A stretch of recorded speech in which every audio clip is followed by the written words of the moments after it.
আমরা অনেকেই আমাদের সন্তানদের নিয়ে অনেক স্বপ্ন দেখি, অনেক চিন্তা করি, অনেক ভাবি, অনেক সময় দিই। সন্তানদেরকে আমরা চাই যে তারা মানুষের মতো মানুষ হয়ে উঠুক।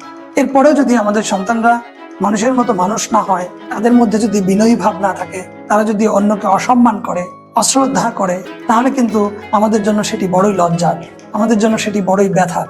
এই জন্য আমাদেরকে খুব সতর্ক থাকতে হবে। সন্তান সফল হলো না কি হলো বা অনেক বড় কিছু হলো, সেটির চেয়ে বড় কথা সন্তান ভালো মানুষ হলো কিনা, মানুষের জন্য কিছু করতে পারলো কিনা, মানুষকে যথাযথ সম্মান দিতে পারলো কিনা, শ্রদ্ধা দিতে পারলো কিনা। যদি আমার সন্তান অন্য একজনের সন্তানকে যথাযথ সম্মান এবং শ্রদ্ধা দিতে পারে, তাহলে আমি মনে করব আমার সন্তান মানুষের মতো মানুষ হয়েছে। আর যদি তা না করতে পারে, তাহলে আমাকে মনে করতে হবে আমি একজন ব্যর্থ পিতা অথবা আমি একজন ব্যর্থ মাতা। একজন সফল পিতামাতা হওয়ার জন্য অন্যতম বৈশিষ্ট্য হচ্ছে সন্তানকে বিনয়ী ভাব শেখানো, বিনয়ী ভাবে গড়ে তুলুন।